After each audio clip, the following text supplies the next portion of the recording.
नाट्य संस्कारातून व्यक्तिमत्व विकास घडवणारी संस्था नाट्य संस्कार कला अकादमी पुणे.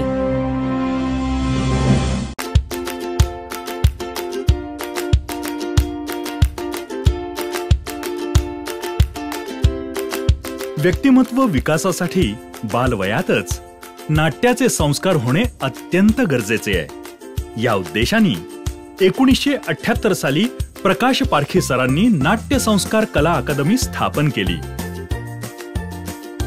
गेल्या 40 वर्षांपासून ही बालनाट्य शिबिरे सातत्यानं चालू आहेत. लबाड लांडगा, मंग्या गारुडी आणि जादूची पुंगी, भित्रा राजपुत्र, बिन कपड्यांचा राजा अशा बालनाट्यांनी सुरुवात झाली. ढब्बू ढोल, रिमोट गोल,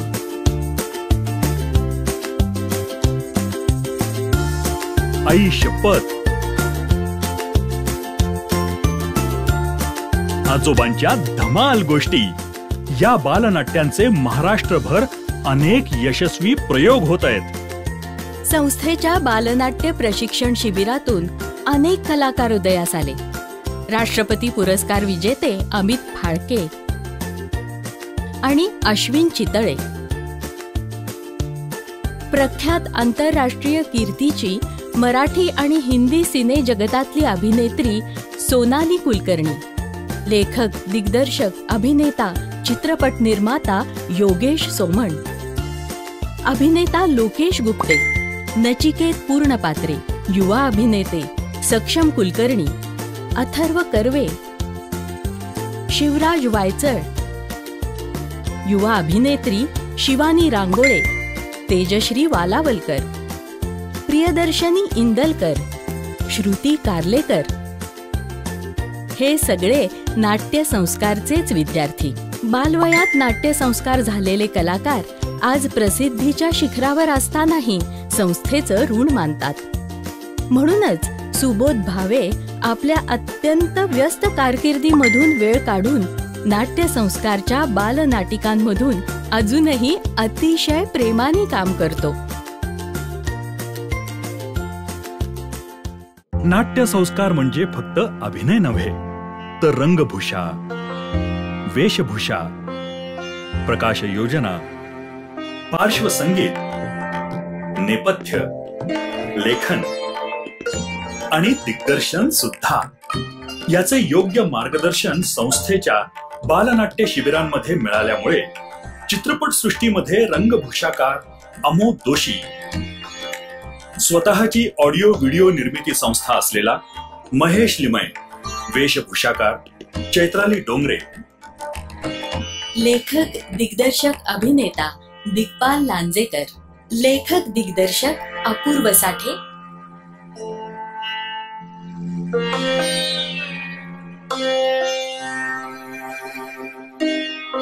यातून फक्त कलाकारच नाही, तर अनेक यशस्वी डॉक्टर्स, इंजिनियर्स, उद्योजक, व्यावसायिक, त्याचबरोबर समाजसेवकही घडले. बालनाट्य शिबिरांमधून मिळालेल्या संस्कारांचा त्यांना आजही त्यांच्या करिअरमध्ये भरपूर उपयोग होत आहे.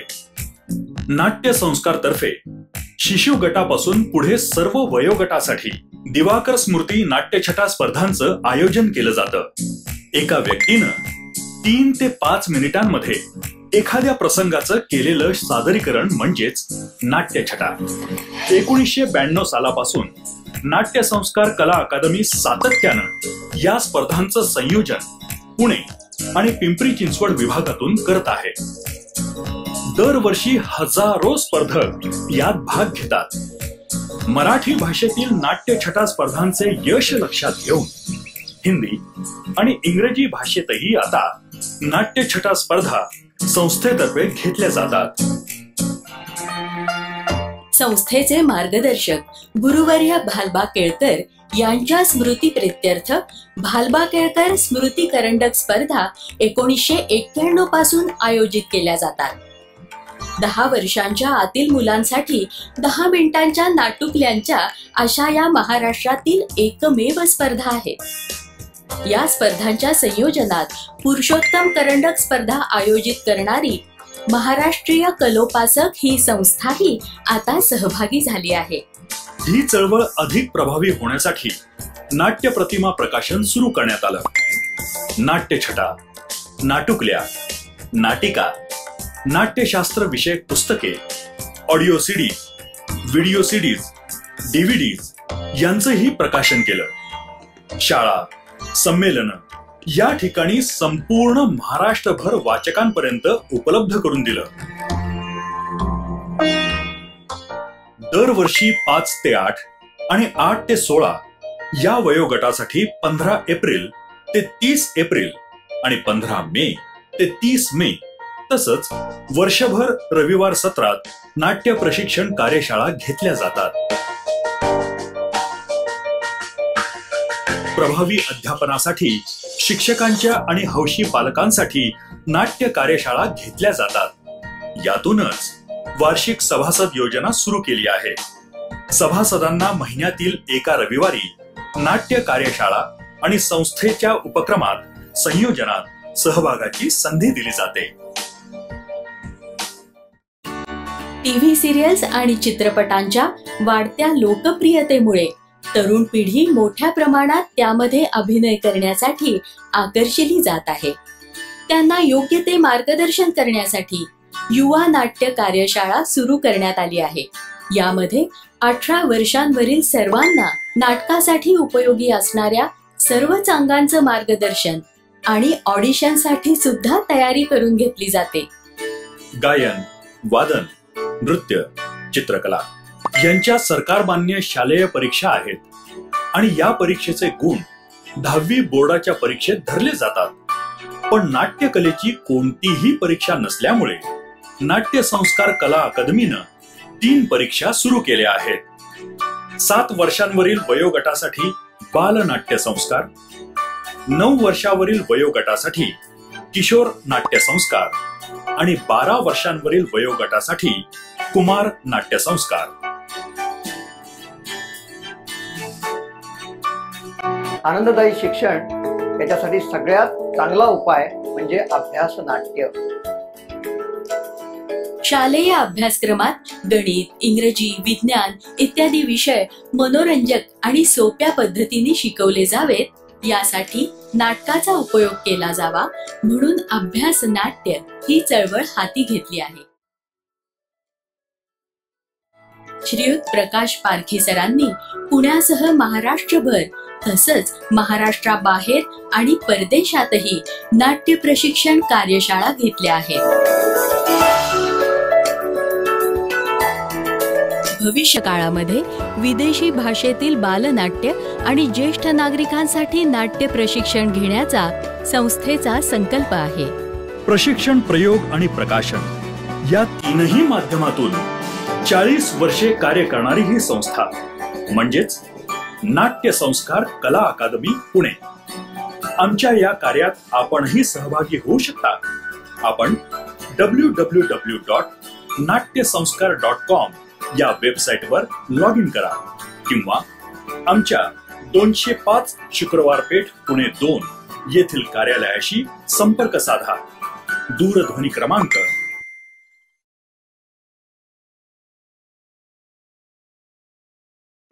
नाट्य संस्कारातून व्यक्तिमत्व विकास घडवणारी संस्था नाट्य संस्कार कला अकादमी पुणे.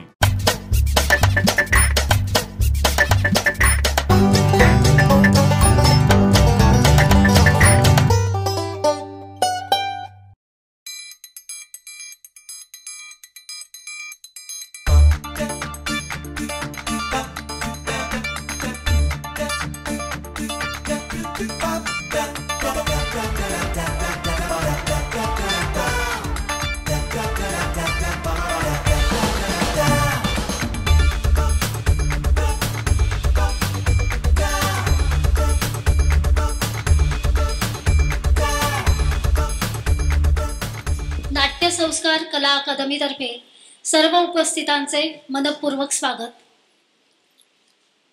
गेल्या महिन्यामध्ये प्राथमिक फेरी पार पडलेली नाट्यछटा स्पर्धा कालच त्याची अंतिम फेरी झालेली आहे आणि अंतिम फेरीत जे पारितोषिक विजेते ठरलेले आहेत त्यांना पारितोषिके देण्याचा आज समारंभ आहे. त्या समारंभाची सुरुवात नाट्य संस्कारच्या गीतानं होत आहे. सादर करते पूजा पारखी आणि दीप्ती आसवडेकर.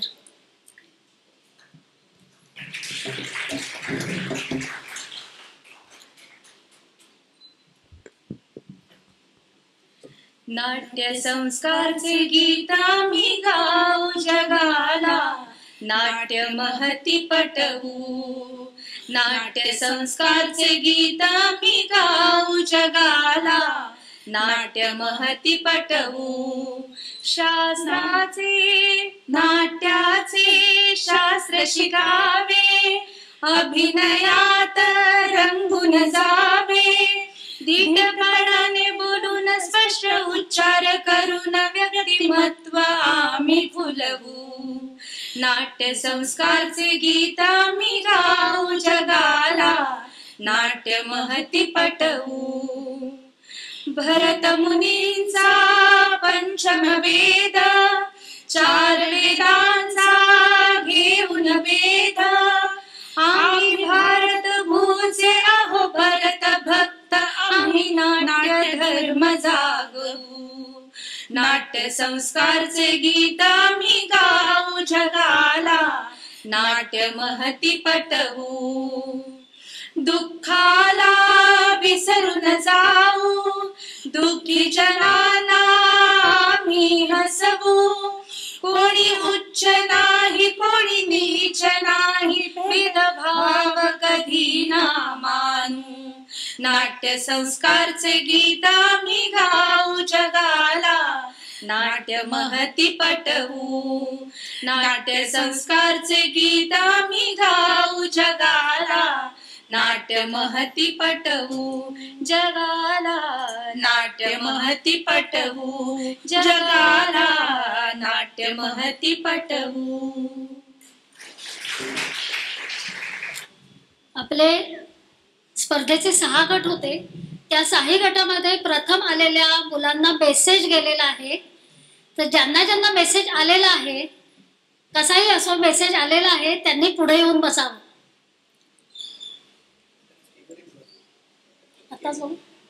हा, सर्व विजेत्याने, आणि हे जे प्रथम पारितोषिक विजेते आहेत, काही जण पुढे बसलेले मला दिसत आहेत, त्यांनी सगळ्यांनी वर यावं अशी त्यांना विनंती करते मी. नाट्यछटांची 2 पुस्तकं प्रकाशित केलेली आहेत. तर त्यांचं त्या दोन्ही पुस्तकांचं प्रकाशन समारंभ आत्ता होणार आहे. या विजेत्या मुलांच्या उपस्थितीत आणि आपले ज्या प्रमुख पाहुण्या संजीवनीताई बोकील आणि श्री योगी मुंगी या सर्वांच्या उपस्थितीत हा प्रकाशन सोहळा होणार आहे. आता पारखी सरांना मी प्रास्ताविक करायची विनंती करते. नमस्कार. नमस्कार.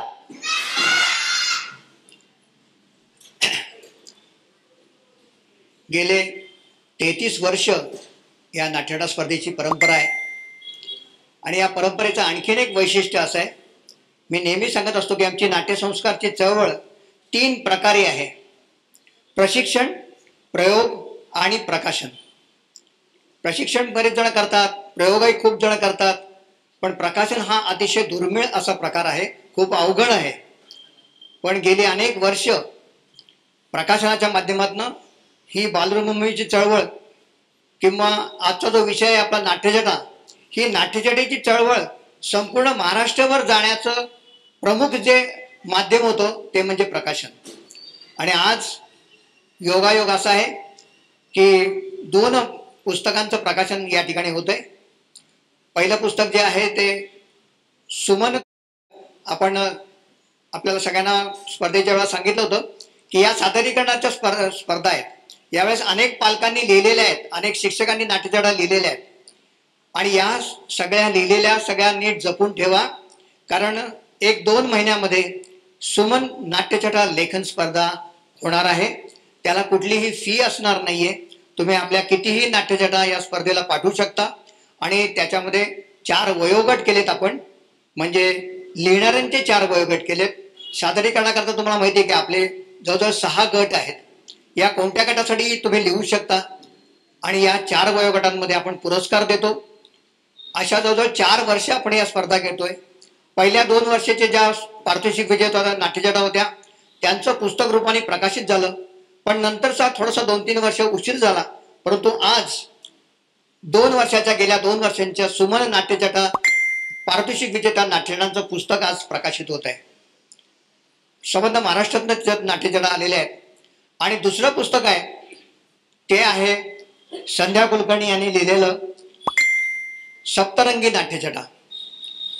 आपल्याला जर नाट्यछटा स्पर्धा तुम्ही बघितल्या असतील तर या स्पर्धेमध्ये मला असं वाटते निम्म्याहून जास्त नाट्यछटा संध्या त्यांनी लिहिलेल्या असाव्यात. इतकं विपुल लेखन त्यांनी केलेलं आहे. आपल्या नाट्यछटा स्पर्धेला जेव्हा 25 वर्ष पूर्ण झाली होती त्या वर्षी त्यांनी त्यांचं पहिलं पुस्तक नाट्यछटा 25 हे प्रकाशित केलं. आणि आता हे 33वं वर्ष आहे, म्हणजे 25 वर्षानंतर जवळजवळ 7-8 वर्ष लागली खरं दुसरं पुस्तक यायला. पण त्याच्यामध्ये त्यांच्या 30 नाट्यछटा आहेत. म्हणजे पहिल्या 25 आणि 30 आणि त्या म्हणतात की अजूनही काही आहेत. तर या 55 नाट्यछटा लिहिलेल्या आहेत त्यांनी. आणि तुम्हाला सगळ्यांना माहीत असेल की दिवाकरांनी सुद्धा फक्त 55च नाट्यछटा लिहिल्या होत्या. आता संध्याताई संख्येच्या बाबतीत दिवाकरांच्या पुढे जाणार आहे. 55 पेक्षा नाट्यछटा त्यांनी जास्त लिहिलेल्या आहेत. नाट्यछटा संख्येने लिहिणारे बरेच आहेत. खूप जण नाट्यछटा लिहितात. अनेकांची पुस्तकं या निमित्ताने प्रकाशित झाली आहेत. आम्ही जवळजवळ 20 पुस्तकं प्रकाशित केली आहेत. त्यातलेही काही भाग आता आम्हाला पुनर्प्रकाशित करावे लागलेत. बाहेर ते सवलतीच्या मध्ये उपलब्ध आहेत. बहुरंगी आणि बहुडंगी नाट्यछटा ही दोन्ही पुस्तकं संपली होती म्हणून आम्ही ती एकत्र प्रकाशित केली आहेत. आणि 300 रुपयाचं पुस्तक तुमच्यासाठी 200 रुपयाला उपलब्ध करून दिलंय. तसंच सुमन नाट्यछटा हे आजचं जे प्रकाशित झालेलं पुस्तक आहे ते सुद्धा 300 रुपयाला आहे. ते तुम्हाला आज 200 रुपयाला मिळणार आहे. 100 रुपये सवलत आहे, कारण तुम्ही सगळेजण नाट्यछटेचे मित्र आहात. आज आपला मैत्री दिन आहे, तो नाट्यछटा मैत्री दिन आहे. खरं म्हणजे आपण नाट्यछटेमुळे आपण सगळे मित्र झालेलो आहोत. आणि असं हे 33 वर्ष असे हजारो मित्र आम्ही जमा केलेत.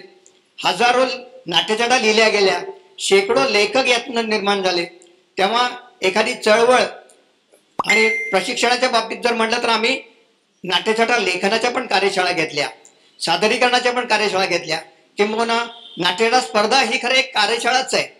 नवीन नवीन मुलं येत असतात, बघत असतात. त्यांना बक्षीस नाही मिळालं तरी इतरांची बघत असतात. आज सुद्धा जे आपण सगळेजण आलो आहोत सगळ्यांना काही बक्षिसं आहेत अशातला भाग नाही, पण आपण सगळेजण कोणाला पहिला नंबर दिलेला आहे हे बघायला आलेलो आहोत. त्याच्यातनं आपण अभ्यास करणार आहोत की किती वेगळा विषय आहे, सादरीकरण किती महत्वाचं आहे आणि ते जर आपल्याकडे काय कमी पडते, आपण अजून कसं चांगल्या प्रकारे सादर करू आणि पुढल्या वर्षी करता आत्तापासूनच प्रयत्न करू. शिवाय आपण या स्पर्धा सुरू केल्या, पण या आपल्याबरोबर या नाट्यछटेचा प्रसार म्हणजे स्पर्धांचा प्रसार, बहुरंगी नाट्यछटामध्ये नाट्यछटा कशी लिहावी, सादर करावी, स्पर्धा कशा घ्याव्यात, परीक्षण कसं करावं, हे सगळं त्याच्यामध्ये आहे.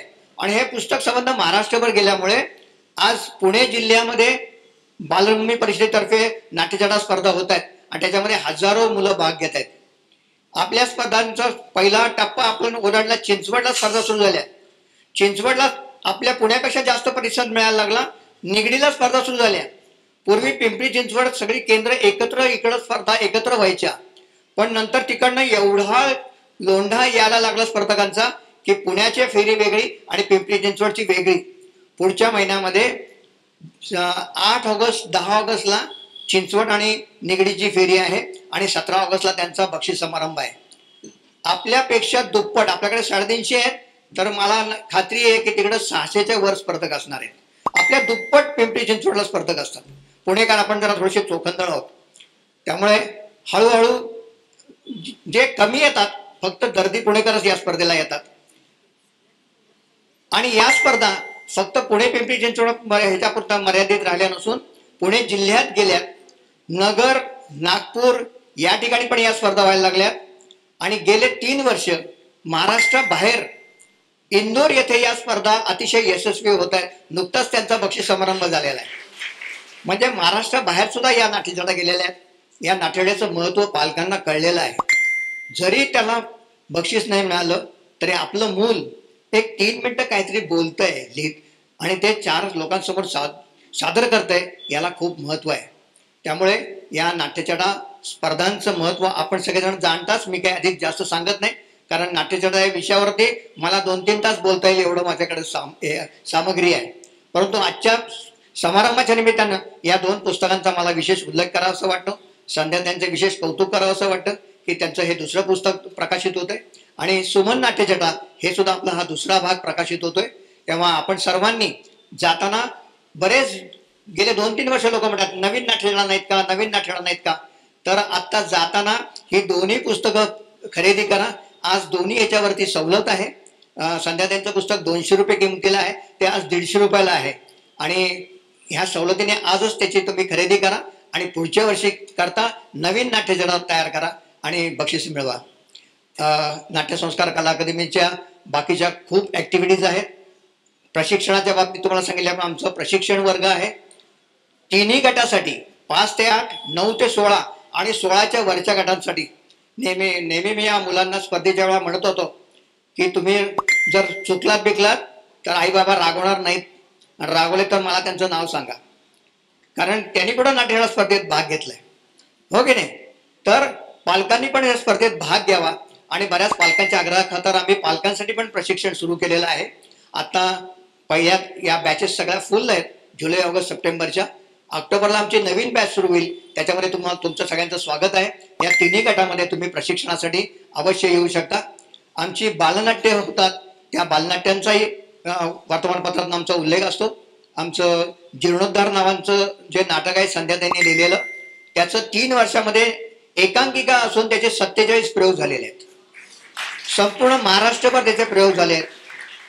आमच्या डब्बूडोल रिमोट गोल या 2 अंकी नाटकाचे 2 वर्षापूर्वी नुकतेच 100 प्रयोग झाले आणि ते संबंध गेले 23-24 वर्ष ते नाटक आमचं चालू आहे.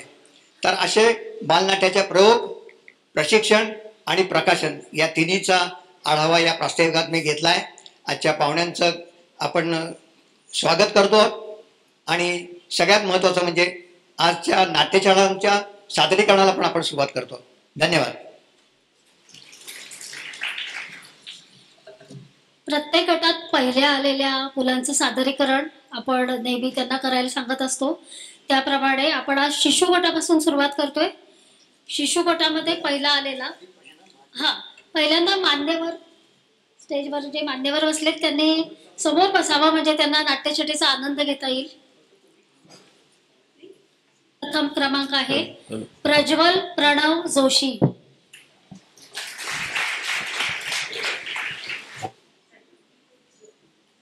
नमस्कार बालमित्रांनो, माझं नाव प्रज्वल प्रणव जोशी. मी शिशु गटात आहे. आज मी नाट्यछटा सादर करणारे तिचं नाव आहे माझं गाणं. ए आई, काकासारखं ओरडतेस, मला रियाज करू दे ना. अगं जातोय का मी, जरा प्रॅक्टिस करतोय. असं का ग म्हणतेस आई, माझा आवाज चांगला नाहीये का? काय म्हणतेस? माझा आवाज अति सुंदर आहे, पण जर कोणी ऐकलं तर पिक्चर मध्ये गाणी म्हणायला बोलवतील. काय ग आई सारखी चेष्टा करतेस? अहो, एकदा तर मी बाथरूम मध्ये सुरात गात होतो, तर माझी ताई बाहेरून ओरडून म्हणाली, अरे आता गप्प बस, पूर्ण 4 गुळा झाली तुझं गाणं ऐकायला.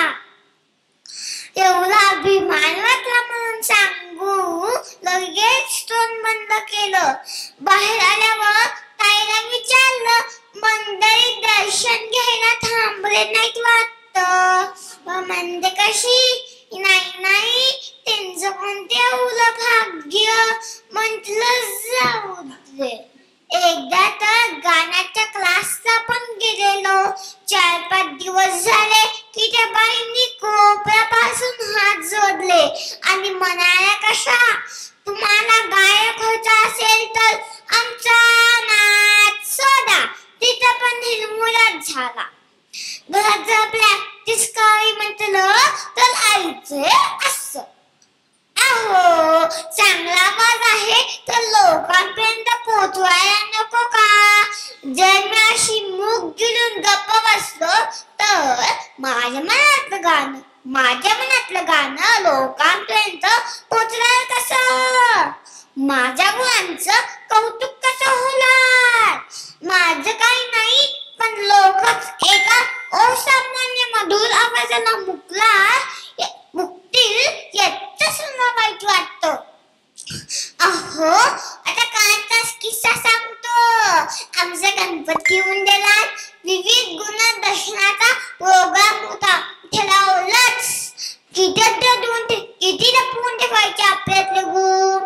गाणं म्हणायचंच म्हणून आधीच नोंदवून ठेवलं होतं, पण या गाण्याचं त्या कानाला कळू दिलं नाही की मी गाणं म्हणते आले. जेव्हा माझं नाव पुकारलं गेलं तेव्हा एकदम तोल्यात गेलो. चालीचे लोक मला बघून एकमेकांना खूप खया मारत होते. बघितलं पण दुर्लक्ष केलं. अहो, चांगल्या गोष्टीला लोक नेहमीच नाव ठेवतात.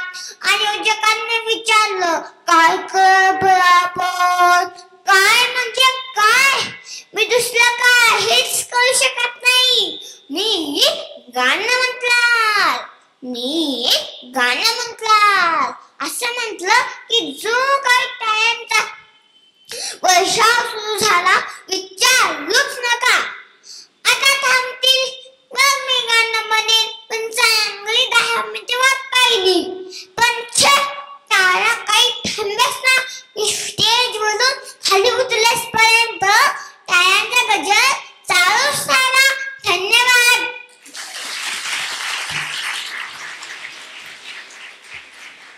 प्रज्वल, तुझं गाणं खूपच छान झालं बरं का. आणि नाट्यछटा पण खूपच मस्त झाली, म्हणूनच टाळ्यांचा कडकडाट झालाय. आता गट क्रमांक 2 म्हणजे पहिली दुसरी यामध्ये प्रथम आलेला आदित्य निलेश कुलकर्णी. नमस्कार, माझे नाव आदित्य कुलकर्णी आणि माझ्या नाट्यछटाचे नाव बलबल कांदा. खरं तर माझे नाव आदित्य, पण सगळे मला म्हणतात बलबल्या, बलबल कांदा असेच म्हणतात. खरं तर ना खूप लक्षणं बघतात ना, खूप काही सांगायचं असतं, पण सगळे बोलतात किती बोलतोस तू.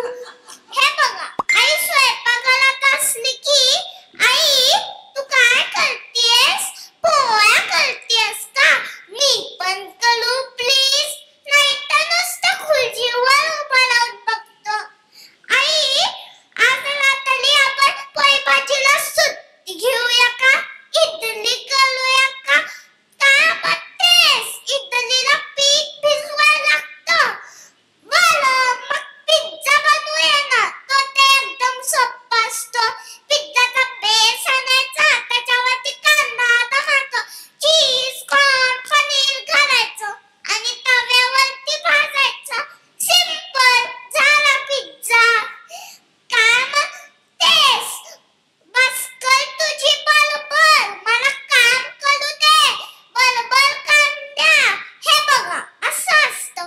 काहीतरी बोलतोय का मी? आजीने हाक मारली वाटतं. आजी, तू काय करतेस? टीव्ही बघतेस का? आपण तुझ्यासाठी गाणी आणूया, म्हणजे तुझे केस काय होतील, आणि माझ्यासाठी पिझ्झा शेअर आणूया, म्हणजे मी त्या टीव्हीतल्या मुलासारखा मोठा होईल. काय म्हणतेस? माझ्या बलबली मुला, तू काय बोललास तेच विसरलीस. कुठं गं काही बलबलतोय मी? जाऊ दे, मी बाबांकडे जातो. बाबा, तुम्ही काय करताय? पेपर वाचताय का? मला चिंटू वाचू दाखवता. बघू कुठला फोटो आहे. किती मस्त डोंगर आहे, किती छान पाऊस पडतोय. आपण सगळे तिथे जाऊया ना. सगळे म्हणजे कोण? सगळे काका, मावशी, आजी, आजोबा असे सगळे. काय बघताय? गाडीत तेवढी जागा नाही. मग त्या गाडीवर काकांना फोन करा ना, त्यांच्याकडे मोठी गाडी आहे. हे धरा फोन, धरा. काय म्हणताय? मी करतो फोन. तू खेळायला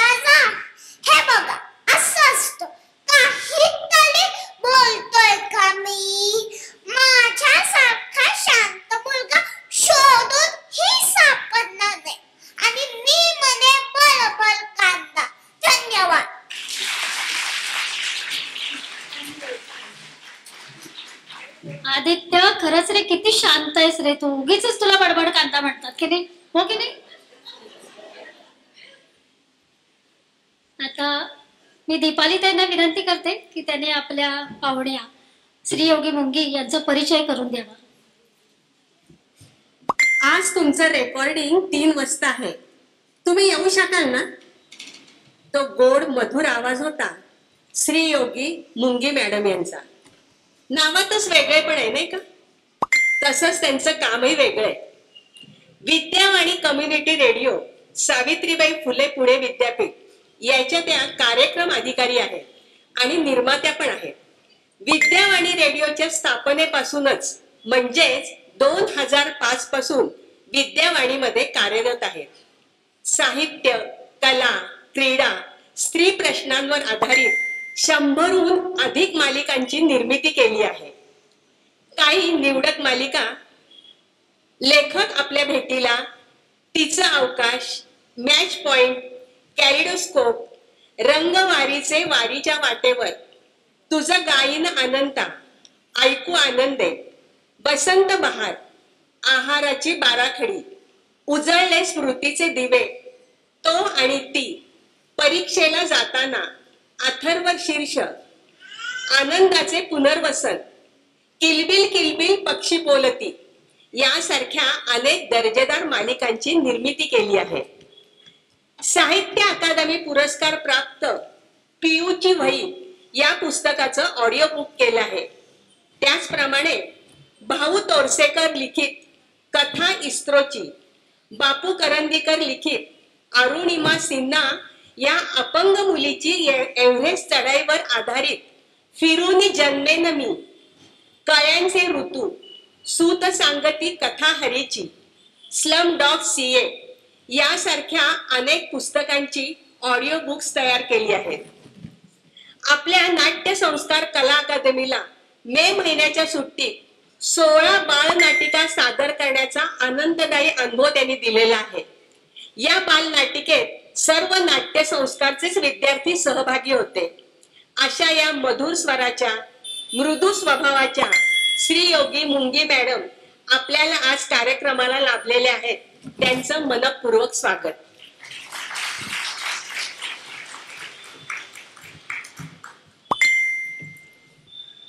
श्री योगी मुंगी मॅडमनी स्टेजवर यावं अशी मी त्यांना विनंती करते. त्यांच्या हस्ते गट 1 आणि गट 2चा बक्षीस समारंभ होईल. उत्तेजनार्थ विराट गोटे. विराट गोटे.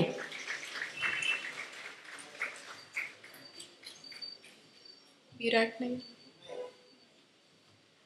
तृतीय क्रमांक निहित मठपती.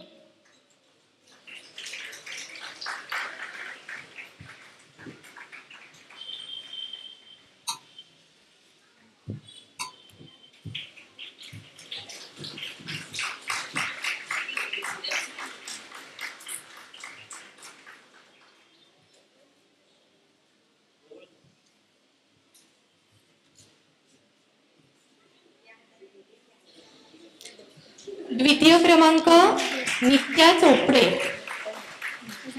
नित्या चोपडे. आणि प्रथम क्रमांक आहे प्रज्वल प्रणव जोशी.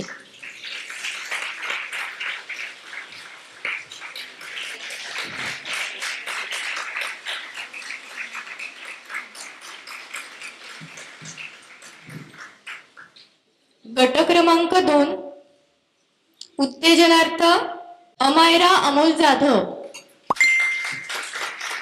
अमायरा जाधव.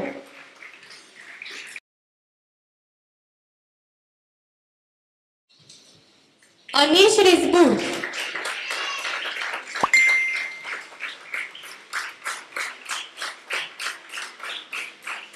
तृतीय क्रमांक मीरा अडकर.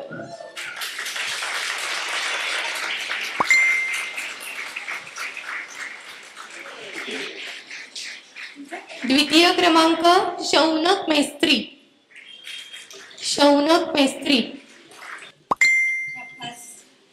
प्रथम क्रमांक आदित्य निलेश कुलकर्णी.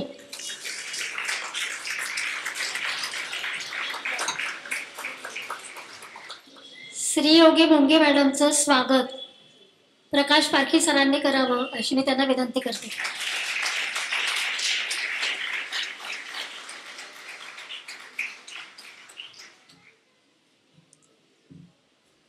विद्यावाणीवरून आपण यांचा गोड आवाज बऱ्याचदा ऐकला असेल, तर त्या गोड आवाजातच त्याने आपलं मनोगत व्यक्त करावं अशी मी त्यांना विनंती करते.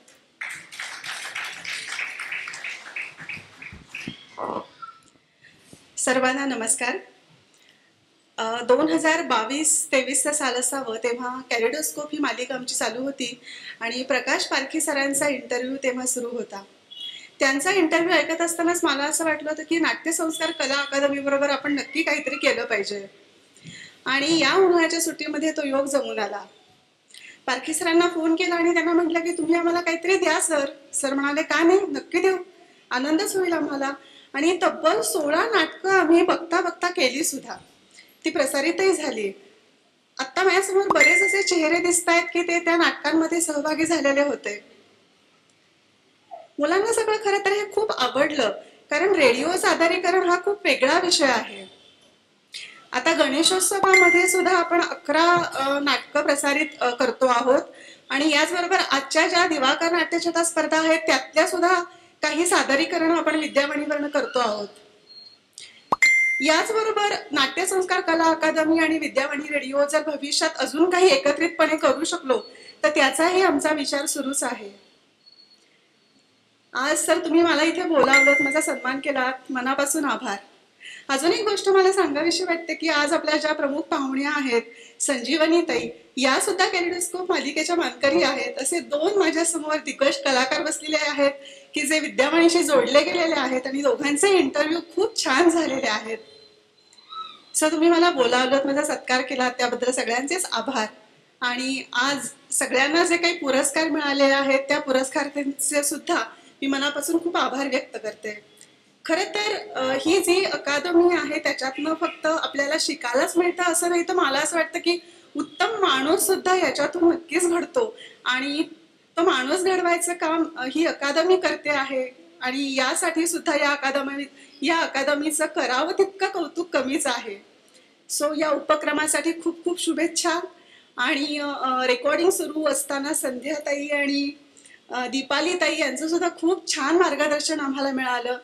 सो हे जे टीम वर्क आहे ते असंच पुढे वाढत जावं. हे खरं तर रोपटं होतं. 1978 साली या अकादमीची स्थापना झाली आणि आज त्याचं वृक्षात रूपांतर झालेलं आहे, आपल्या सगळ्यांनाच माहिती आहे. आज या निमित्तानं विद्यावाणीचा आणि नाट्यसंस्कारचा स्नेह असाच वृद्धिंगत होवो अशी अपेक्षा व्यक्त करते आणि थांबते. धन्यवाद.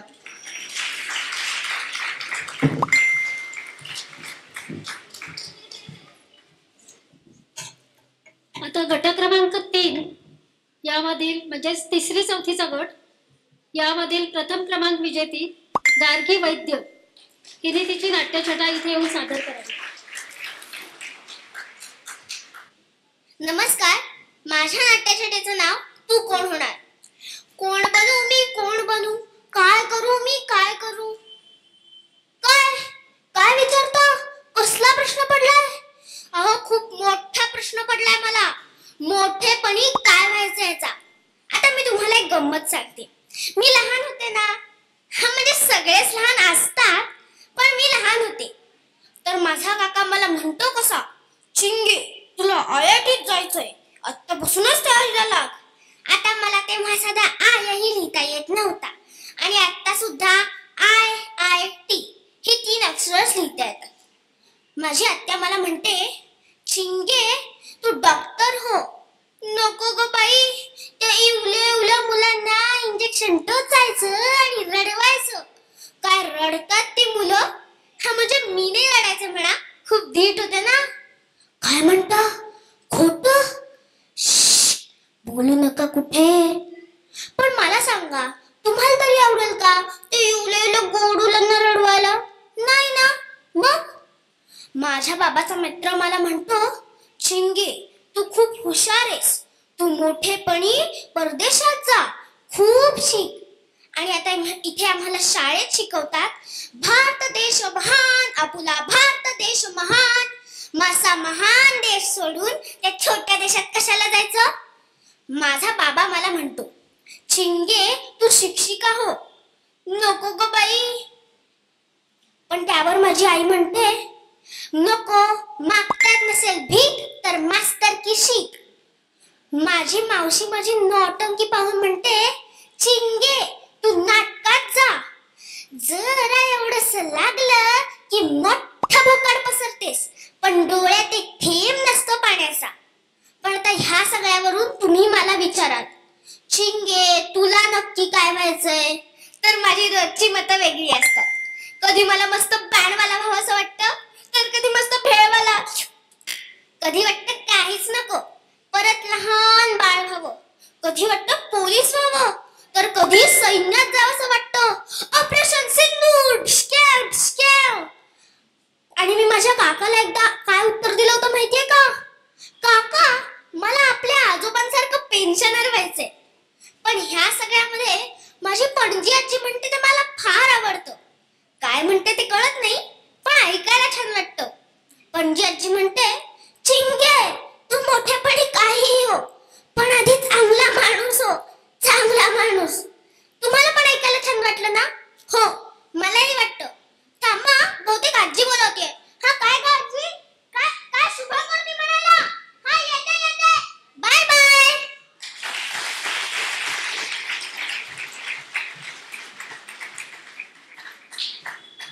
गट क्रमांक 4, 5वी ते 7वी. प्रथम क्रमांक स्पर्श कळवणकर. नमस्कार. गट क्रमांक 4, नाव स्पर्श समीर कळवणकर. नाट्यछटेचे नाव मी गबाळा.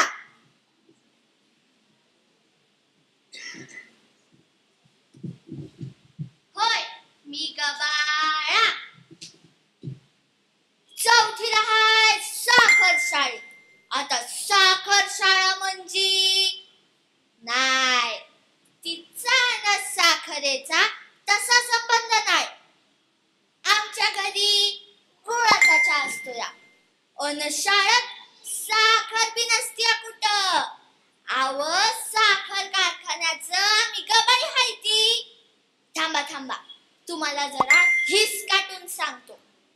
आता तुमच्या साखर कारखान्याला ऊस लागतो.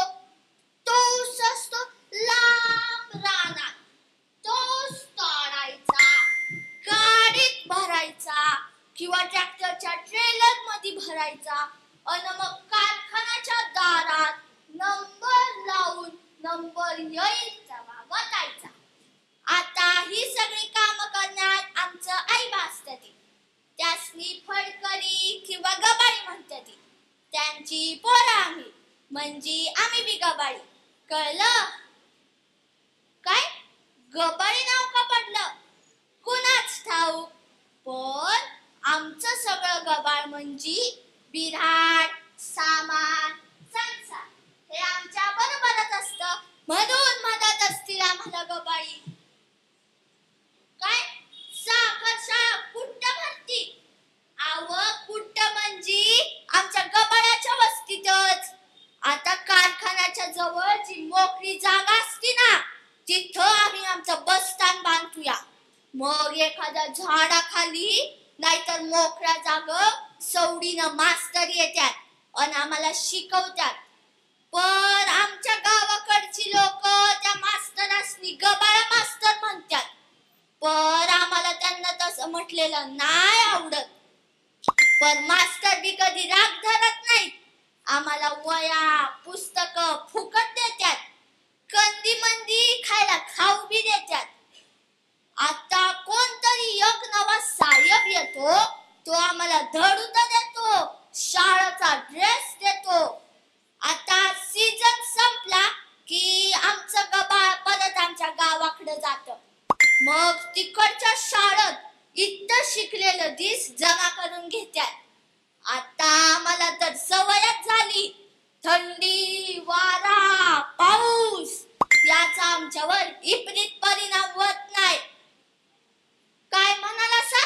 आमचा पत्ता काय लिहतोय आम्ही? आव, पत्त्यापुरतं घर हाय की आमच्याकडं, बाकी सगळं ऊसाच्या फडात. आता साखर कारखान्याच्या मळाव नाहीतर उसानं भरलेल्या किंवा रिकामा गाडी मंदी आमचा फिरता ठिकाणा. पर आता आम्हाला बी तुमच्या वाणी बिल्डिंगात राहावंसं वाटतं, पर आम्हाला करमायचं नाही बा. या गबाळ्यातच बरं वाटतं. या चांद जवळचा असतो, या सूर्यनारायणी सोबत असतो, या कोण भांडत नाही, सरक म्हणत नाही. चला मग मंडळी, येतो मी.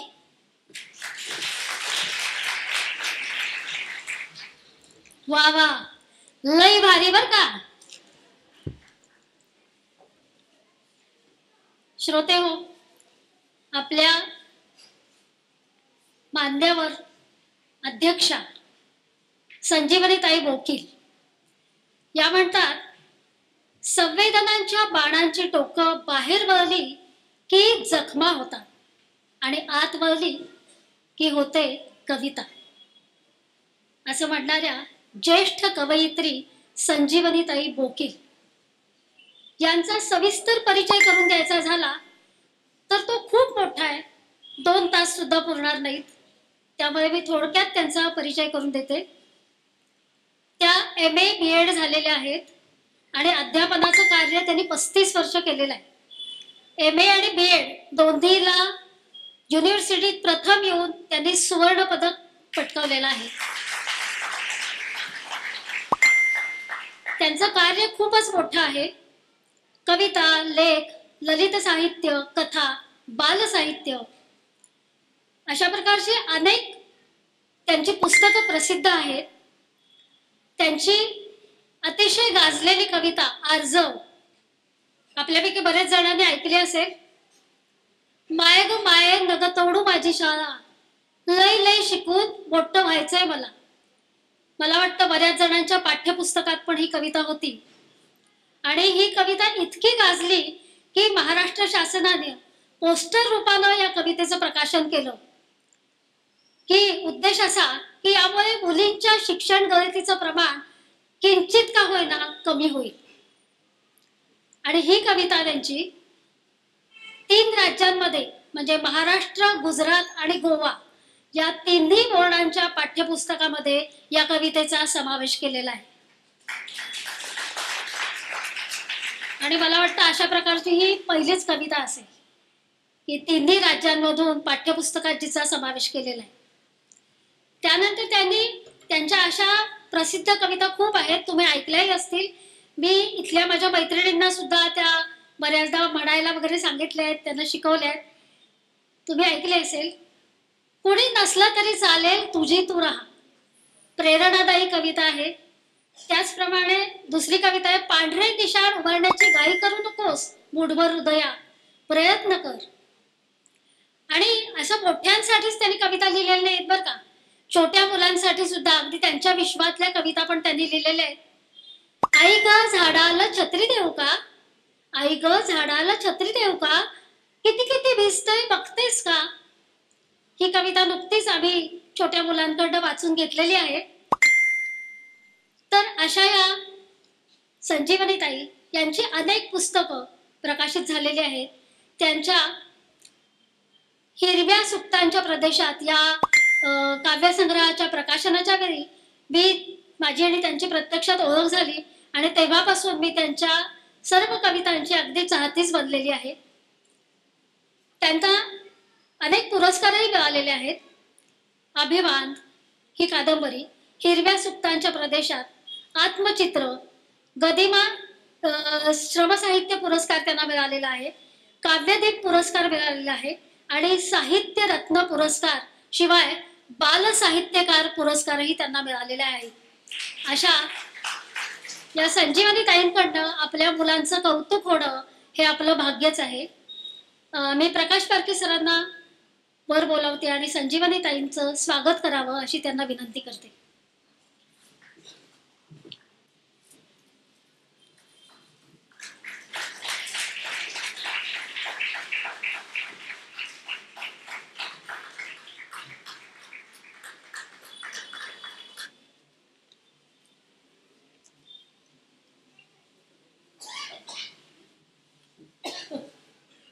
आता गट क्रमांक 3 4 यामधल्या विजेत्यांचं कौतुक आपण संजीवनी ताईंच्या हस्ते पुरस्कार देऊन करूया.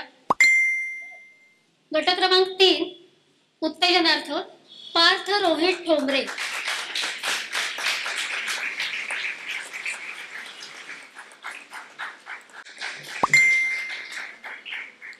उत्तेजनार्थ राघव केदार घाटणेकर.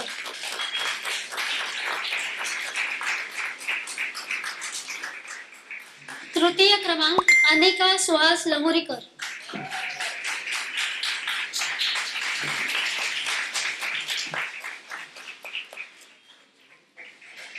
क्रमांक 2 शिवांश किरण मोरे.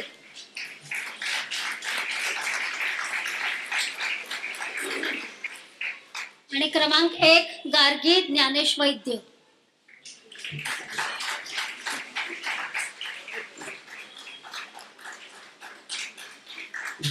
गट क्रमांक 4 च उत्तेजनार्थ सन्विता कुलकर्णी.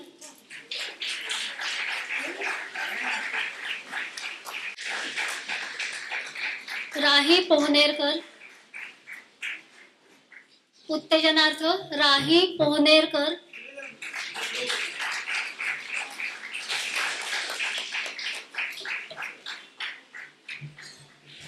तृतीय क्रमांक आरोही दीप्ती समीर उंडे.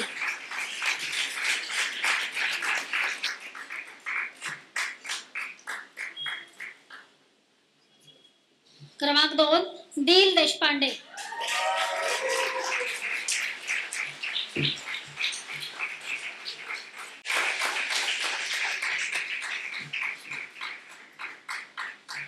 आणि क्रमांक 1 स्पर्श कळवणकर.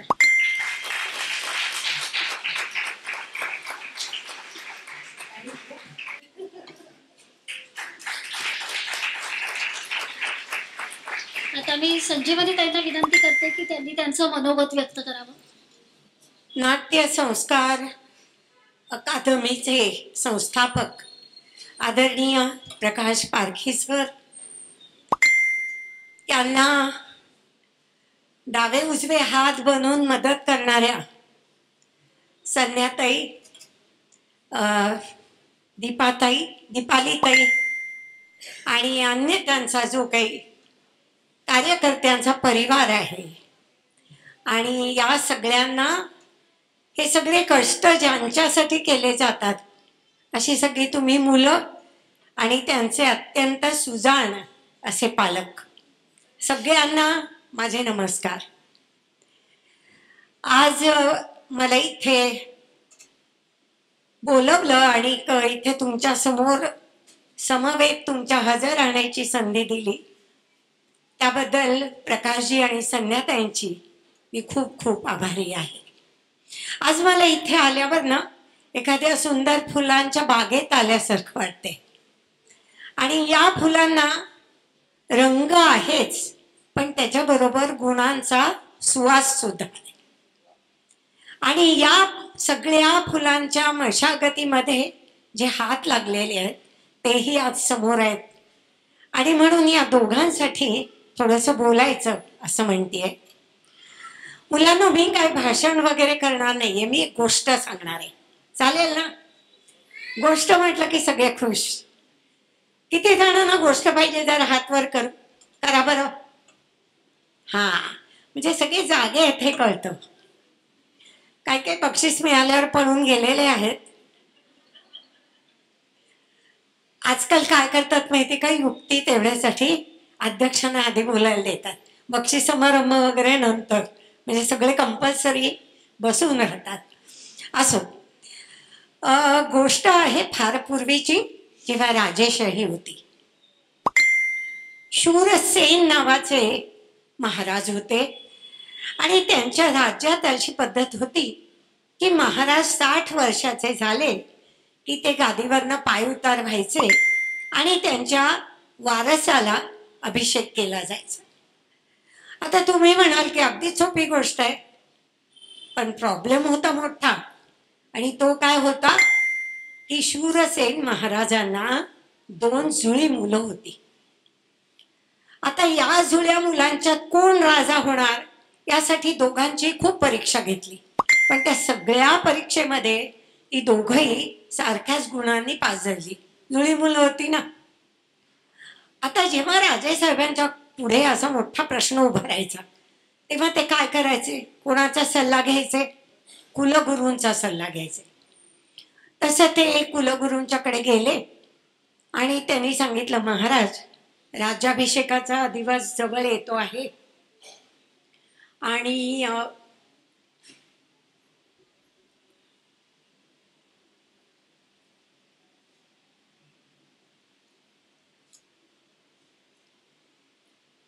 प्रश्न मोठा उभा राहिले. तेव्हा कुलगुरूंनी विचारलं, काय प्रश्न आहे? जुळ्या मुलांच्यातल्या कुणाला राज्याभिषेक करायचा? कुणावरही अन्याय व्हायला नको, कोणालाही झुकतं माप द्यायला नको, असा मोठा गहन प्रश्न माझ्या पुढे उभा आहे. कुलगुरू म्हणले, काही हरकत नाही, उद्या त्या दोघांनाही माझ्याकडे पाठवून द्या. योगायोगाने दुसऱ्या दिवशी दोघांचाही वाढदिवस होता. दोघंही सुंदर सुलक्षणी घोड्यावर स्वार होऊन आश्रमाकडे निघाले. सुंदर पेहराव त्यांनी केले होते आणि अत्यंत देखणे राजबिंडे असे ते दोन राजकुमार. एकाचं नाव होतं चंद्रकुमार, दुसऱ्याचं नाव होतं सूर्यकुमार. आणि दोघेही कुलगुरूंच्या आश्रमात आले.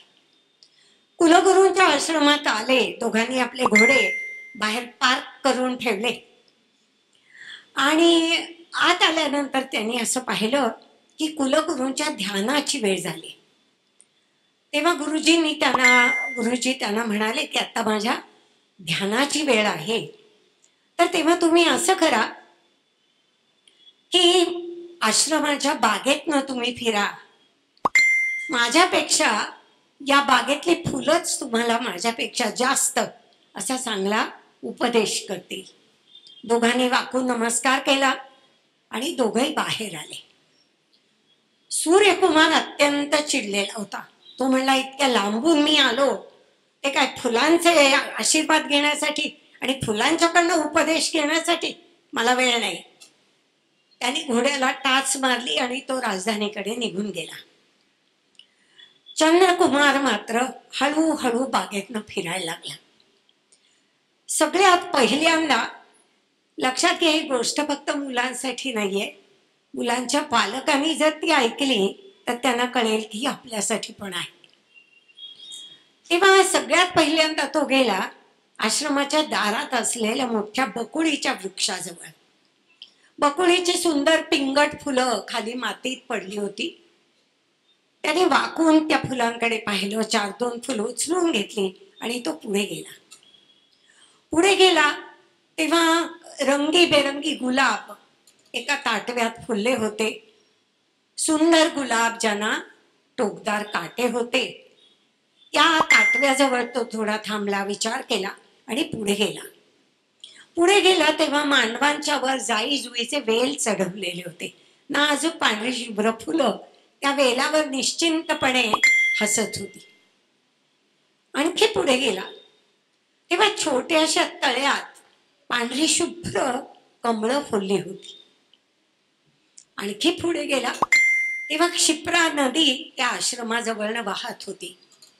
गुरुजींच्या सगळ्या शिष्यांनी कष्ट करून ही बाग फुलवली होती. गावाच्या बाहेर दूर आश्रम होता आणि त्यामुळे अतिशय निसर्गरम्य असं वातावरण होतं. नंतर तो त्या नदीजवळ जाऊन पाठीमागे त्यांनी पाहिलं तेव्हा अचल पर्वत मागे पसरलेला होता. तिथपर्यंत जाऊन तो मागे वळला तेव्हा एक वडाचं मोठं प्रचंड असं झाड होतं, वृक्ष होता. आणि त्या झाडाजवळ, त्या वृक्षाजवळ येईपर्यंत फलाहाराची वेळ झाली होती. तेव्हा त्यांनी गुरुजींच्या शिष्यांच्या बरोबर त्या वडाच्या खाली जो मोठा पार बांधलेला होता त्या पारावर फळं आणून ठेवायला त्यांच्या शिष्यांना मदत केली. हळूहळू सगळे शिष्य जमले आणि त्या पारावर मांडी घालून बसले. गुरुजी म्हणाले की सगळ्यात पहिल्यांदा अभिनंदन चंद्रकुमारांचं, कारण आज त्यांचा वाढदिवस आहे. सगळ्यांनी टाळ्या वाजवल्या, सगळ्यांनी अभिनंदन केलं. आणि त्यांनी सांगितलं की चंद्रकुमार, मी तुम्हाला म्हटलं होतं की तुम्ही आश्रमाच्या बागेतनं फिरा, माझ्या आश्रमातली फुलंच तुम्हाला काय तो उपदेश करतील. फिरलात का तुम्ही? चंद्रकुमाराने मान डोलवली. फार सुंदर बाग आहे, मला अतिशय प्रसन्न वाटलं. एवढं म्हणून उपयोगी नाही. सांगा बरं, माझ्या बागेतल्या फुलांनी तुम्हाला काय शिकवलं, काय उपदेश केला? चंद्रकुमार म्हणला, सगळ्यात पहिल्यांदा मी गेलो बकुळीच्या वृक्षाजवळ. इतक्या मोठ्या वृक्षाच्या खाली नाजूक पिंगट रंगाची फुलं पडलेली होती. काय सांगितलं त्या फुलांनी तुम्हाला?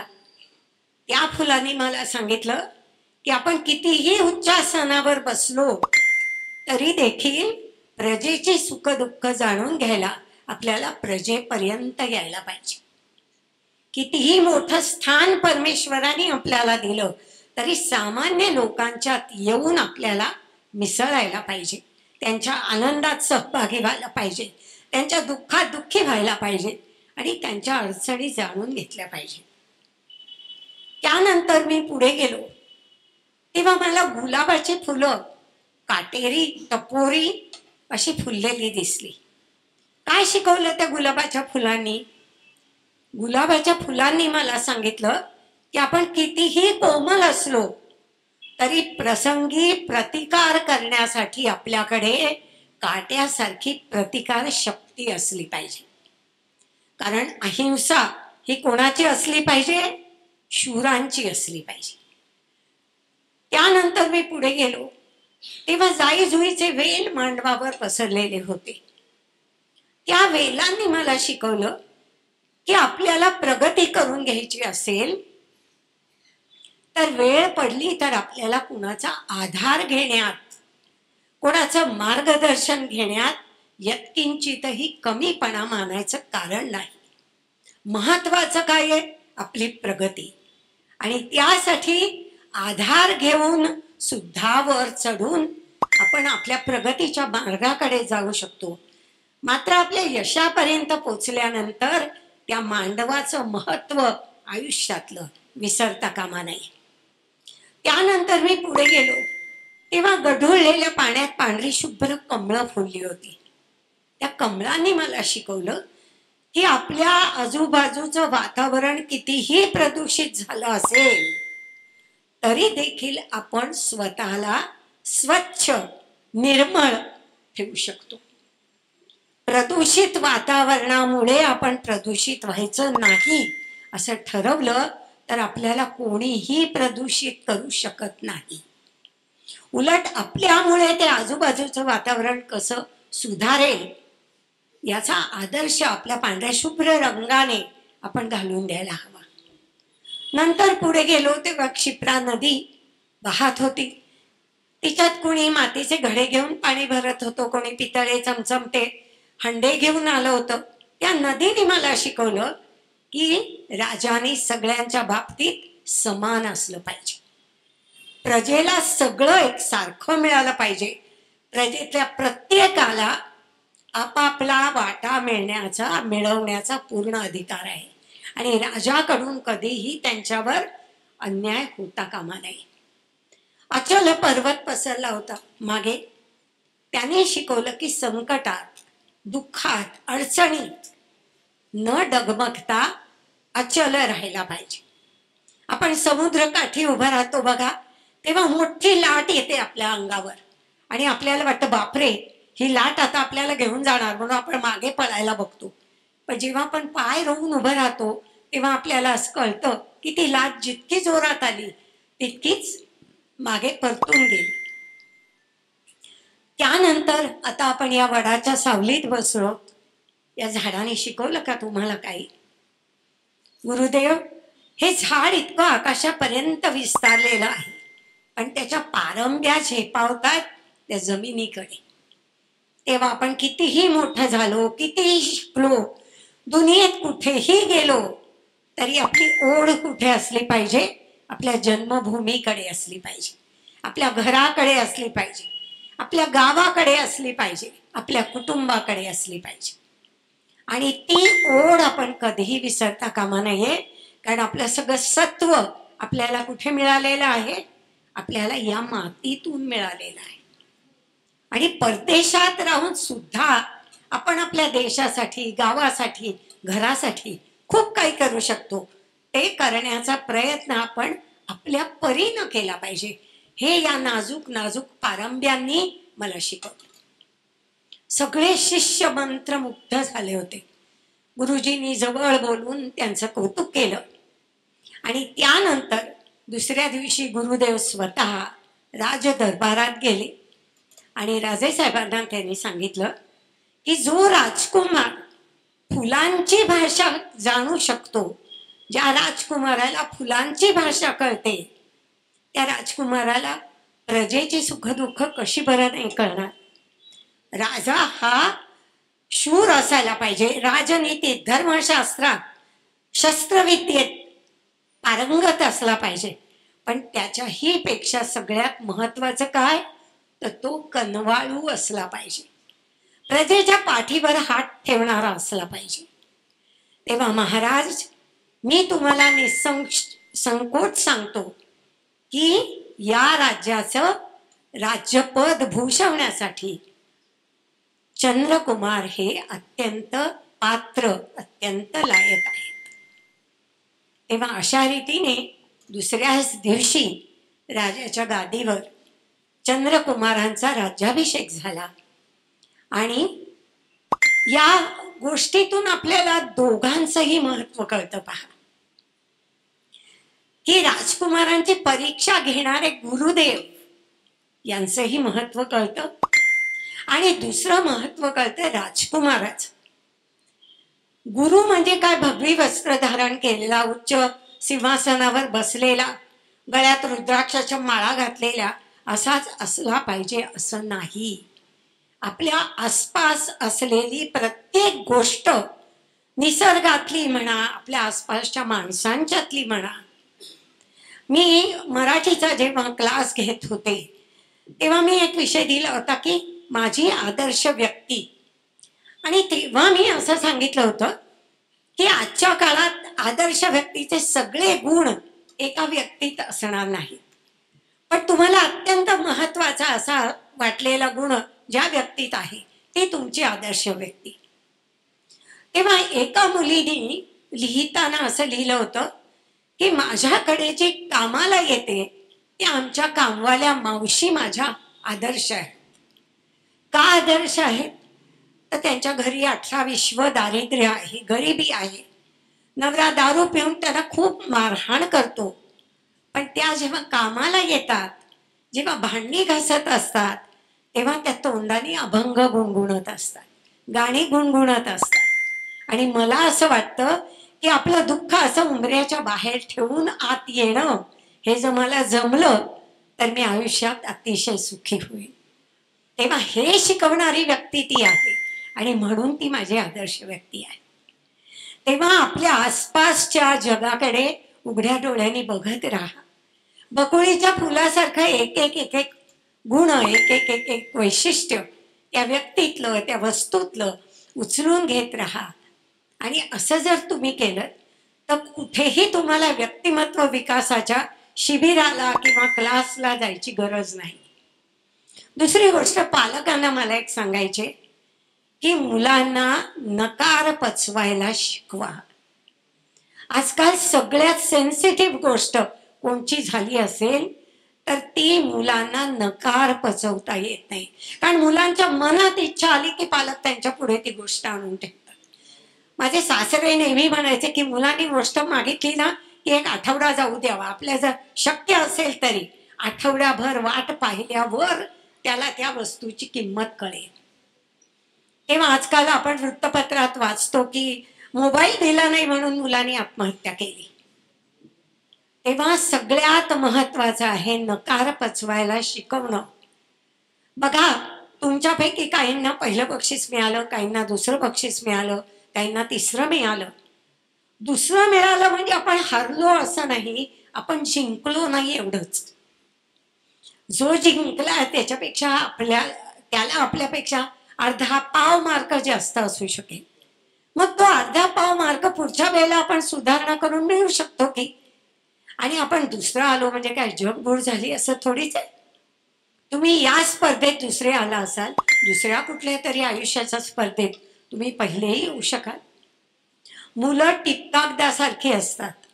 टिपकागदाला हे कळत नाही की हिरवी शाई कोणती आणि लाल शाई कोणती, तो सगळं टिपून घेतो. मुलं तुमच्या आरशात स्वतःला बघतात, तुमच्यासारखे वागतात, तुमच्यासारखे बोलतात. परवा मी एका मैत्रिणीकडे गेले होते. तिच्या मुलीच्या पायाला फ्रॅक्चर झालं होतं म्हणून ती 4-5 दिवस शाळेत जात नव्हती. आणि त्यावेळेला कुठल्या तरी स्पर्धेमध्ये मुली निवडल्या गेल्या. आता ही स्पर्धेला गेली नव्हती म्हणून हिला निवडलं गेलं नाही. स्पर्धेच्या आधी 4-5 दिवस तिचा पाय बरा झाला आणि ती शाळेत जायला लागली. तर तिला असं वाटलं की आता मला घेतलं पाहिजे. पण आधीच सगळी निवड झाली होती, त्यांची प्रॅक्टिस सुरू झाली होती. आणि ज्या वेळेला ती स्पर्धा होती त्या दिवशी मी तिच्या आईकडे गेले होते. आणि ती तणतणत घरी आली आणि माझी मैत्रिणी कुरकुर करत होती की इतकं चांगलं सगळं करते तरी हिला घ्यायला काय हरकत होती वगैरे. आणि ती आली आणि म्हणाली की माझा तळतळाट आहे, यांना काही बक्षीस मिळणार नाही. तेव्हा ते ऐकून मी चकित झाले. आता हा शब्द कुठून आला असेल, समोरच्या आरशातनं घेतला असेल. तेव्हा देवाने मूल तुमच्या पदरात घातलंय असं समजू नका. खूप मोठी जबाबदारी तुमच्या पदरात घातली. त्याचा बौद्धिक विकास व्हावा म्हणून तुम्ही धडपडता, तसा त्याचा मानसिक विकास कसा होईल यासाठीही काळजीपूर्वक लक्ष द्या. कारण कितीही बुद्धिमान मुलगा झाला आणि तो मनाने स्थिर नसेल तर आयुष्यात त्याचा टिकाव लागणं हे फार अवघड आहे. आणि हे सगळं तुमच्या हातात आहे. कारण मुलं शिकून जितकं शिकतात त्याच्याही पेक्षा जास्त ती अनुकरणाने शिकतात. आणि हे अनुकरण सगळ्यात पहिल्यांदा कुठे होतं तर घरात नव्हतं. तेव्हा यासाठी मुलांच्या सुखदुःखात सहभागी व्हा, शिस्त लावणं आवश्यक आहे. पण त्याचबरोबर समजूतदारपणे मुलांच्या विश्वात दाखल होणं, दिवसभरात काय झालंय हे समजून घेणं, संवाद साधणं आणि त्यांच्या मनात जर काही खदखद असेल तर ती योग्य प्रकारे शांत करणं. मुलं लहान आहेत म्हणजे त्यांना टेन्शन्स नाहीत असं समजू नका, पण ते कमी करण्याचं समजूतदारपणे काम करा. तसं केलं तर कुठलीही स्पर्धा जी स्टेजवर होत नाही पण जगात होते अशा स्पर्धेत म्हणजे माणूसपणाच्या स्पर्धेत तुम्हाला पहिलं बक्षीस मिळेल हे नक्की. आज मला इथे बोलावलं, तुमच्याशी हाडाची शिक्षिका आहे मी आणि त्यामुळे थोडे जास्त बोलले असेल तर माफ करा.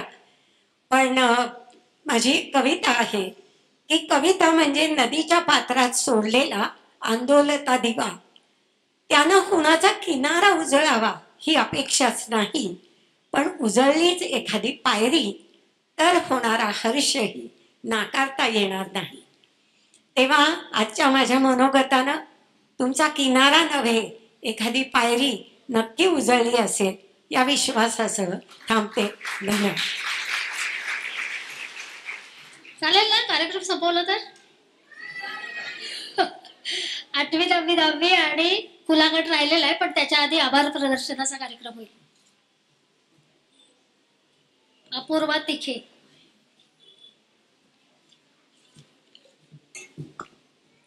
नमस्कार. प्रत्येक कार्यक्रमात जे गोड काम करायचं असतं ते करण्यासाठी मी आज इथे उभी आहे. सर्वप्रथम वेळात वेळ काढून येथे मुलांचं कौतुक करण्यासाठी आलेल्या माननीय संजीवनी भोकील मॅडम आणि श्रीयोगी मुंगी मॅडम यांचे मनपूर्वक आभार. तसेच स्पर्धेच्या प्राथमिक फेरीतील परीक्षक राधिका देशपांडे, दीप्ती आसवडेकर, पुष्कर देशपांडे, दीपाली निरगुडकर आणि अंतिम फेरीतील परीक्षक रवी कुलकर्णी, तृप्ती टिंबे, अपूर्व साठे आणि अश्विनी आरे यांचेही मनपूर्वक आभार. वेगवेगळ्या ठिकाणी स्पर्धेसाठी सभागृह ज्यांनी उपलब्ध करून दिले म्हणजे Mahesh Bal Bhavan, Bharat scout ground, Nehru stadium येथील ऋतुरंग अकॅडमी आणि गौरा पालकर प्रशाला या सर्व संस्थांच्या व्यवस्थापकांचे मनपूर्वक आभार. आजच्या पारितोषिक वितरण कार्यक्रमासाठी हे सभागृह उपलब्ध करून दिल्याबद्दल उद्यान प्रसाद सभागृहाच्या व्यवस्थापकांचेही आभार. आणि सर्वात महत्त्वाचे म्हणजे इतक्या मोठ्या संस्थेने आपल्या स्पर्धेत भाग घेतलेल्या सर्व स्पर्धक आणि त्यांचे मार्गदर्शक आणि नाट्यसंस्कारचे सर्व सदस्य यांचेही मनपूर्वक आभार. हल्ली जाहिरातीचे युग आहे. जाहिरात केल्याशिवाय काहीच होत नाही. आमच्या संस्थेत हे काम प्रतीक पारखी अत्यंत उत्कृष्टरित्या काम करतात. त्यांचेही मनपूर्वक आभार. नाट्यछटेसाठी जे कार्यकर्ते गेले काही दिवस काम करत आहेत त्यांचेही आभार. खरं म्हणजे पारखी कुटुंब या स्पर्धेत सामील झालेलं आहे.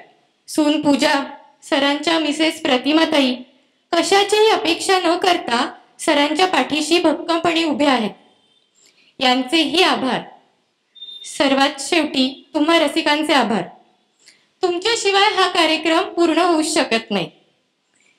म्हणून माझ्याकडून कोणाचे नाव राहिलं असेल तर क्षमस्व आणि पुन्हा एकदा त्यांचे आभार.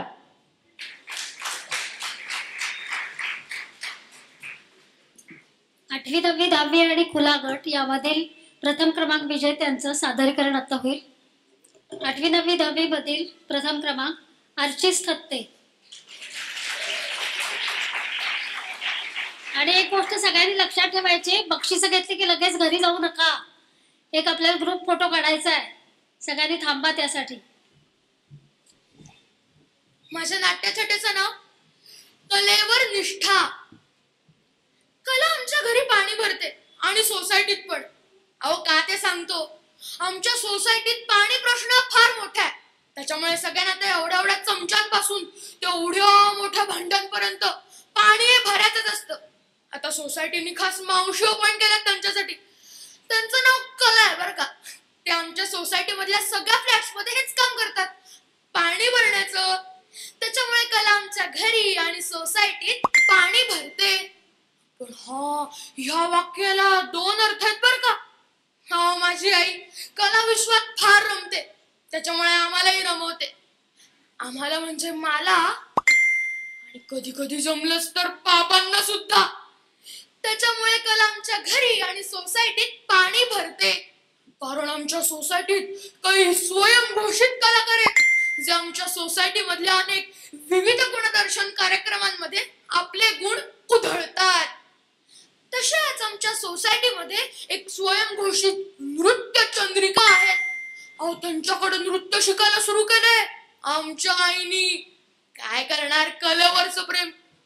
हो एकदा ती तिची नृत्याची प्रॅक्टिस घरी करत होती, तेव्हा मी तिच्याकडे बघून एक गाणं म्हणत होतो. काय नाच न जाने आंगन टेढा टेढा टेढा टेढा टेढा. हे ऐकून आईच्या कपाळावरती चढली ना ती आठी. पण ती आठी हळूहळू खाली आली स्मित हास्यात. अहो तिला असं वाटलं की माझा गळा बरा लागतो. त्याच्यामुळे तिने आमच्या सोसायटी मधल्या स्वयंघोषित स्वर पोपट यांच्याकडे गाण्याचे क्लास सुरू केले. पण खरं सांगू, त्यांना काही माझा हा गळा गाता करता आला नाही बरं का. अहो त्याच्यानंतरची गोष्ट, मी चित्रकलेचा होमवर्क म्हणून एका ठोकळ्याचं चित्र काढत बसलो होतो. ते आईने बघितलं ना, हो तिला असं वाटलं माझ्या बोटांमध्ये जादू आहे, जादू.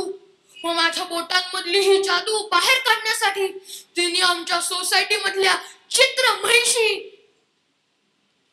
असे का बघताय, चुकलो का काही? चित्र महिषी नाही, चित्र महर्षी यांच्याकडे चित्राचे क्लास सुरू केले. ते चित्राचे तंत्र आणि मंत्र शिकवत असतात. अहो त्यांच्याकडे माझी बोटातली जादू अशी काय दाखवायला सुरू केली ना की ते ऍबस्ट्रॅक्ट वगैरे म्हणतात ना, तसंच काहीसो. अहो त्याचा अर्थ त्या चित्र महर्षींनाही कळला नाही. ते माझ्या आईला म्हणले, तुमच्या मुलाची कला ही फार पुढची आहे, मी त्याला शिकवण्यास असमर्थ आहे. वा, हे ऐकून अगदी मला स्वतःचाच अभिमान वाटला. पण का कुणास ठाऊक आईला मात्र प्रचंड वाईट वाटलं. तिच्या चेहऱ्यावरती ती नेहमीची आठी आलीच. अहो ती मला कधी कधी सांगायची, आता तर ती मला सतत सांगते हो. अरे अर्चिस, कुठल्या तरी कलेवर निष्ठा ठेव रे बाबा. राहू दे. अहो एके दिवशी मी मराठीचा होमवर्क म्हणून एक निबंध लिहित बसलो होतो. तो पण आईने वाचला. अहो ती मला म्हणली, अरे अर्चिस तू तर छान लिहू शकतोस. मग तिने आमच्या सोसायटी मधल्या एकमेव लेखक यांच्याकडे लेखनाचे क्लास सुरू केले. तेही लेखनाचे तंत्र आणि मंत्र शिकवत असतात. ते स्वयंघोषित बर का. त्या स्वतःला कोट्याधीश, कोटी भास्कर म्हणून घेत असतात. तुम्हाला खरं सांगू, हे सगळं मी फक्त पुलंच्या बाबतीतच ऐकलंय. म्हणजे कोट्याधीश पुलं असो. अहो त्यांच्याकडे गेल्यापासून माझे लिखाणाचे प्रयोग हे चालूच होते. शिवाय आईचं पावलुपद पण सुरू होतं. अरे अर्चिस, कुठल्या तरी कलेवर निष्ठा ठेव रे बाबा. शेवटी मी वैतागून तिला सांगितलं एकदाच, अगं आई, तुझ्या कलेवरती निष्ठा ठेवता ठेवताना माझं कलेवर व्हायची वेळ आली आहे. वा, या कोटी भास्करांचा कोट माझ्या अंगावरही चढला बर का. काय भारी कोटी जमलीये.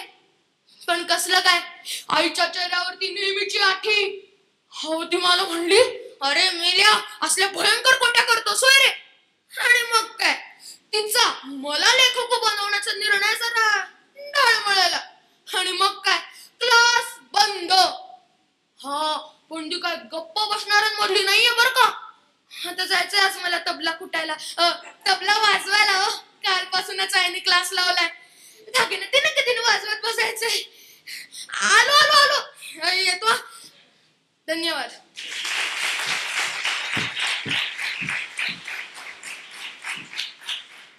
गट क्रमांक 6 खुला गट, यामधील प्रथम क्रमांक विजेती निकिता वाणी. नमस्कार, मी निकिता वाणी. माझ्या नाट्यछटेचं नाव आहे वेताळ मॅरेज ब्युरो.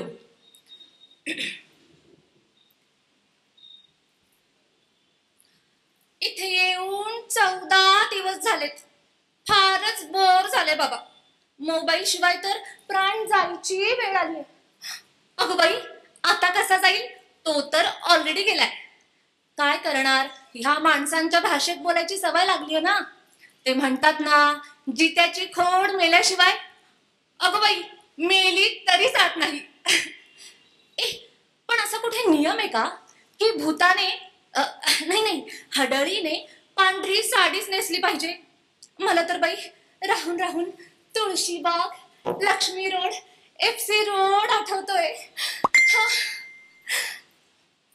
अगं बाई, हे काय? हा गेम मुंजांनी सेट केला असून याला प्लॅनचिट म्हणतात. फासे टाकले की भूते येतात. झक्कास, बोलावतेच एखाद्या भूताला गप्पा मारायला. ओके. टिंग टिंग टिंग.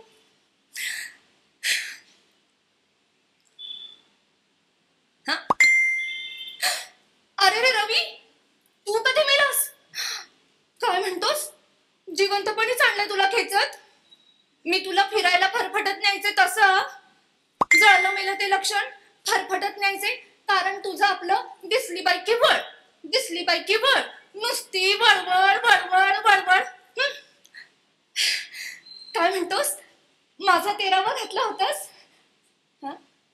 तुझ्या दुःखात बुडून जरा कुठे डोळा लागला तर तुझ्या या, अच्छा, म्हणजे माझ्या या प्लॅनचेटच्या खेळामुळे तू इथे आलास. माझे कसले खेळ? उलट तूच खेळलास माझ्या जीवाशी. काय म्हणतोस? बाबा, जिवंतपणी म्हणे मला किती जपायचास. बस स्टॉपवर सोडायला यायचास, बसमध्ये बसवून मगच जायचास, परत घ्यायला यायचास. किती किती ते प्रेम. गप, कसलं प्रेम? इनसिक्युरिटी, फक्त इनसिक्युरिटी. वाटेत कुणी प्रियकर भेटला तर, बस स्टॉपवर कुणी भेटला तर, ही बोलली तर. एकटं एकटं म्हणून कधी कुठे सोडलं नाही. सतत आपला वॉच. आणि हीच गोष्ट माझ्या मनात घर करून राहिली आणि मला घर घर लागली. ICU मध्ये येऊन पडले. ती एकच अशी जागा होती जिथे तू माझ्या टाळक्याशी नव्हतास. तिथे आजूबाजूला सगळे सलाईन लावून पडलेले. तिथे कुठे मला प्रियकर भेटणार होता ना. आणि म्हणून तर तू बाहेर निवांत कादंबरी वाचत बसायचास. काय म्हणतोस? अरे रे, कुठे पळतोस? अरे काय म्हणतोस? आज तुझं लग्न आहे? अरे काल तर माझा 13वा घातलास ना, आणि 14व्या दिवशी लग्न. पण एवढ्या फास्टात कस काय जमलं रे? काय म्हणतोस? ICUच्या बाहेर? अच्छा, म्हणजे माझ्या शेजारी जो कोमात पडलेला होता त्याच्या बायकोशी तू सूत जमवलास. वा वा, मज्जा आहे बुवा. काय म्हणतोस? काल माझं 13वं, त्याचंही 13वं.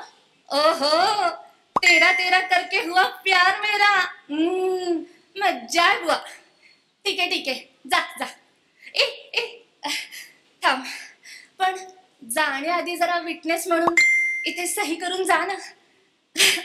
अरे या बेताळ मॅरेज ब्युरो मध्ये आज माझंही लग्न आहे. काय म्हणतोस? कुणाशी? इश्श, कुणाशी काय? भूताशी. अरे तोच तो ICU मध्ये पडलेला तुझ्या होणाऱ्या बायकोचा नवरा. हा तोच तो. कोमात आम्हीही प्रेमात पडलो. काय म्हणतोस? राहणार कुठे? काहीही ना तुझं श्री रवी. अरे आपल्याच बेडरूमच्या पंख्यावर आम्ही आपलं घरटं बांधणार आणि तुमचा सुखी संसार अगदी डोळे भरून पाहणार. ओके.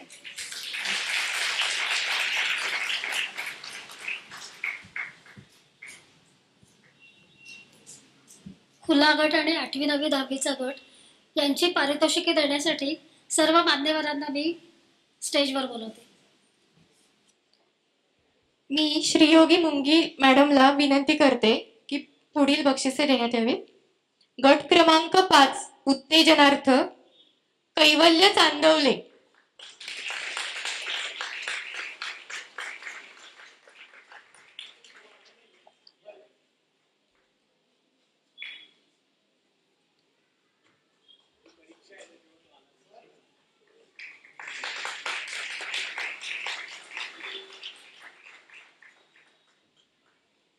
सनत देशपांडे.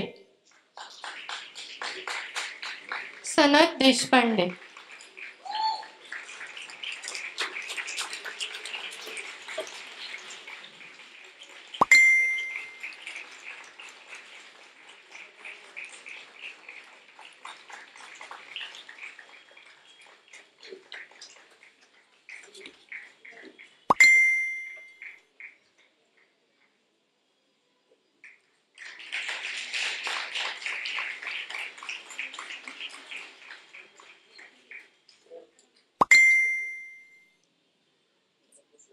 तृतीय क्रमांक सई भोसले.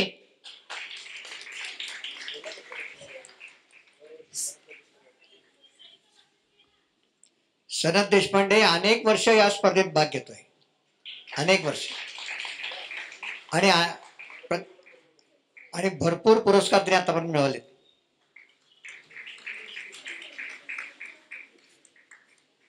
सही नाही झाली. द्वितीय इरा जोशी.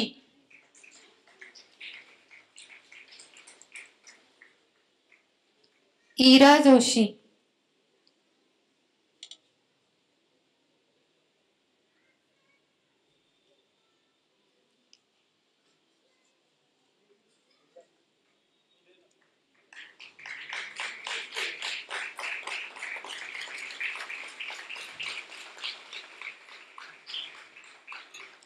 प्रथम क्रमांक अर्चिस थत्ते.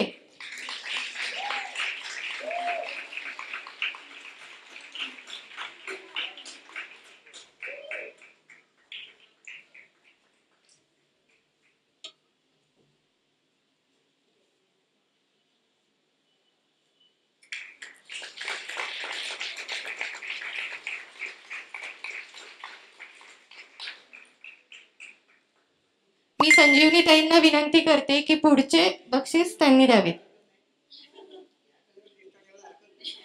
गट क्रमांक 6 उत्तेजनार्थ सचिन काळे. सचिन काळे,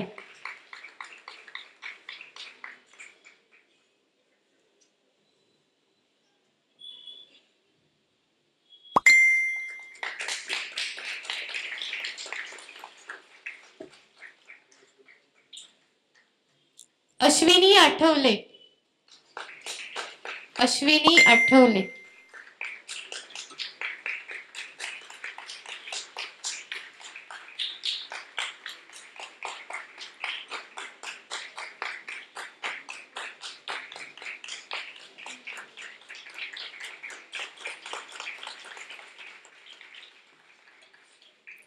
तृतीय क्रमांक सोमनाथ भवर, सोमनाथ भवर,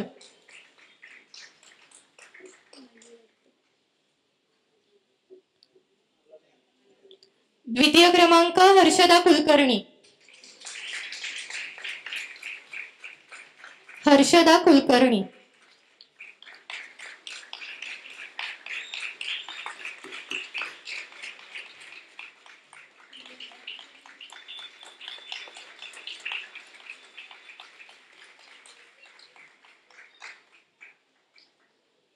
आणि प्रथम क्रमांक निकिता वाणी,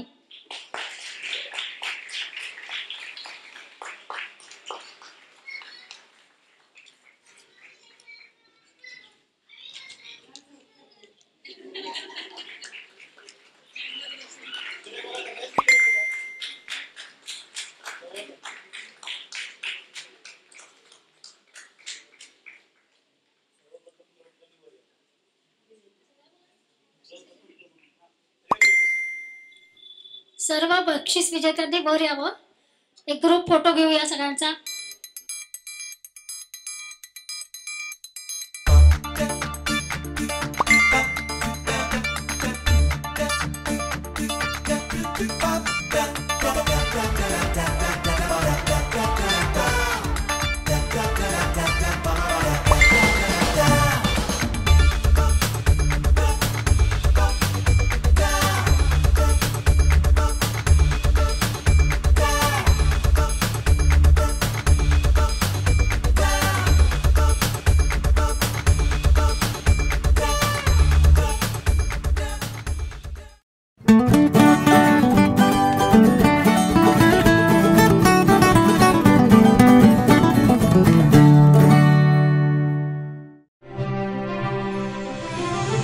नाट्य संस्कारातून व्यक्तिमत्व विकास घडवणारी संस्था नाट्य संस्कार कला अकादमी पुणे.